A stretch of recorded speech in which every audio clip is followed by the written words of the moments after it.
Welcome to secret of சமையல். இன்னைக்கு நம்ம பார்க்க போறது ஒரு செம ஹெல்தியான ஒரு ஸ்நாக் ரெசிபி. இது வந்துட்டு நிறைய கொத்தமல்லி போட்டு நம்ம செய்ய போறோம். இது வந்து மகாராஷ்டிராவோட ஒரு ட்ரெடிஷ்னலான ஒரு டிஷ். இதுக்கு பேர் வந்துட்டு கொத்தமல்லி வடி அப்படின்னு சொல்லுவாங்க.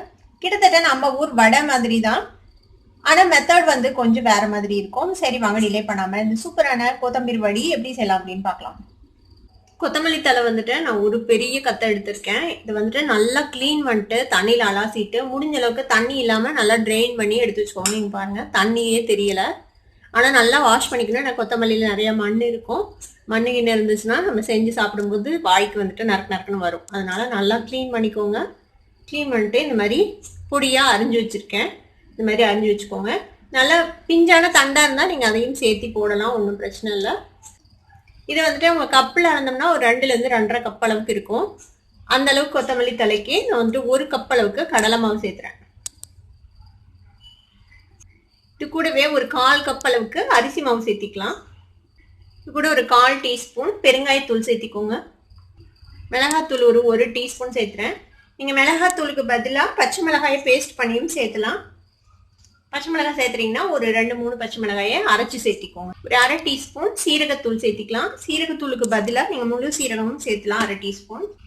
1 ஸ்பூன் அளவுக்கு வெள்ளை எள்ளு சேர்த்திக்கிறேன். இது கூட ஒரு 1/2 டீஸ்பூன் இஞ்சி பூண்டு விழுது சேர்த்திக்கலாம். ஒரு 1/4 டீஸ்பூன் மஞ்சள் பொடி சேர்த்திக்கலாம். தேவையான அளவுக்கு உப்பு சேர்த்திக்கோங்க. உப்பு கம்மியாக சேர்த்திக்கோங்க, ஏன்னா நம்ம மிக்ஸ் பண்ணதுக்கப்புறம் அது கம்மியாகிடுவேன்னா கொத்தமல்லி தலை தானே, அதனால பார்த்துட்டு தேவைப்பட்டா இன்னும் கொஞ்சம் அப்புறம் போட்டுக்கலாம். இப்போ இது எல்லாத்தையும் ஃபர்ஸ்ட் தண்ணி விடாம நல்லா வந்துட்டு மிக்ஸ் பண்ணிக்கலாம். இந்த கொத்தமல்லி தலையில கொஞ்சம் தண்ணி இருக்கும் நம்ம வாஷ் பண்ணதுனால. ஃபர்ஸ்ட் நல்லா மிக்ஸ் பண்ணிக்கலாம். அதுக்கப்புறம் தேவைப்பட்டா தண்ணி விட்டு நம்ம கலந்துக்கலாம். இப்போ நல்லா நம்ம மிக்ஸ் பண்ணியாச்சு. இப்போ இதுல வந்துட்டு கொஞ்சமா தண்ணி விட்டு இது ஒரு டவ் மாதிரி நம்ம மிக்ஸ் பண்ணிக்க போறோம். கொஞ்சமா தண்ணி விட்டுக்கலாம். ஒரே அடியா நிறைய தண்ணி விட்டுறாதீங்க. இது ஒரு டவ் மாதிரி நம்ம பிணைஞ்சுக்க போறோம்.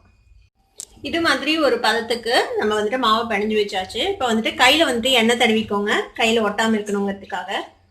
இப்போ இதை நான் வந்துட்டு ஸ்டீம் பண்ண போகிறோம். இதே மாதிரி இட்லி தட்டிலையும் நான் வந்துட்டு எண்ணெய் தடவி வச்சுருக்கேன்.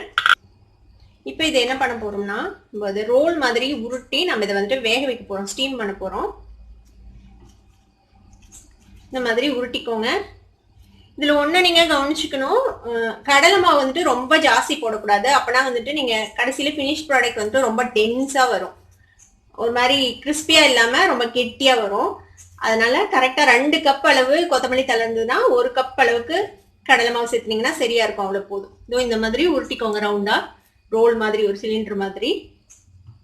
இதை வந்துட்டு நம்ம இந்த எண்ணெய் தடவின தட்டில் வச்சிடலாம். ஆல்ரெடி எண்ணெய் தடவி வச்சுருக்கேன். இது மாதிரியே மீதி இருக்கிறதையும் நம்ம ரோல் பண்ணி வச்சுக்கலாம். இது மாதிரி நல்ல சிலிண்டர்ஸா உருட்டி வச்சுக்கோங்க. இப்போ இதை வந்துட்டு நம்ம ஆவியில வேக வைக்க போறோம். ஸ்டீம் பண்றதுக்காக தண்ணி சுட வச்சிருக்கேன். இப்போ இதுல வந்துட்டு நம்ம இந்த இட்லி பிளேட்டை பிளேஸ் பண்ணிடலாம். இது ஒரு 15 நிமிஷம் வேகணும். லிட்டு போட்டு ஒரு 15 to 20 மினிட்ஸ் இது வந்துட்டு வேகணும். வேகட்டும். அதுக்கப்புறம் என்ன பண்ணலான்னு பார்க்கலாம். இப்போ 20 நிமிஷம் வெந்துருச்சு. நான் ஆஃப் பண்ணிட்டேன். ஓப்பன் பண்ணி பார்க்கலாம். பாருங்க நல்லா வெந்துருச்சு. இப்போ வந்துட்டு நல்லா ஆறட்டும். ஆற வரைக்கும் வெயிட் பண்ணலாம். இப்போ நல்லா ஆறிடுச்சு. நான் இட்லி தட்டிலேருந்து எடுத்துட்டேன். பாருங்க நல்லா வெந்துருச்சு. இப்போ இதை வந்துட்டு நம்ம ரவுண்டா வெட்டிக்க போறோம். இது உங்களுக்கு என்ன சைஸ்ல வேணுமோ, எந்த அளவுக்கு மொத்தமா வேணுமோ அந்த அளவுக்கு நீங்க வெட்டிக்கலாம். கொஞ்சம் மொத்தமா வெட்டிக்கணும். இது ஆக்சுவலா இப்படியே சாப்பிடவே சூப்பரா தான் இருக்கும். ஸ்டீம் பண்ணது நீங்க பொரிக்க வேணாம் அப்படின்னு நினைச்சீங்கன்னா நீங்க இப்படியே கூட வச்சுக்கலாம், ஒன்றும் பிரச்சனை இல்லை. அதுவும் சூப்பரா தான் இருக்கும் சாப்பிட. கொஞ்சமா எண்ணெய் விட்டு தாளிச்சு மட்டும் மேலே போட்டுக்கலாம். இந்த அளவுக்கு திக்னஸ்ல நம்ம வெட்டிக்கலாம். இந்த மாதிரி ரவுண்டா வெட்டிக்கோங்க. இப்போ டீப் ஃப்ரை பண்றதுக்கு வந்துட்டு எண்ணெய் ஊற்றி வச்சிருக்கேன். நீங்க டீப் ஃப்ரை பண்ணலாம், இல்லைன்னா ஷாலோ ஃப்ரை பண்ணலாம். உங்களோட விருப்பம், உங்களுக்கு எந்த மாதிரி வேணுமோ அந்த மாதிரி செஞ்சுக்கோங்க. இப்போ வந்துட்டு இது எப்படி டீப் ஃப்ரை பண்ணலான்னு பார்க்கலாம். இப்போ எண்ணெய் சூடாயிடுச்சு. இப்போ இதில் வந்துட்டு நம்ம இந்த கட் பண்ணி வச்சிருக்கிற இந்த பீஸை இதில் போட்டு பொரிச்சு எடுத்துக்கலாம்.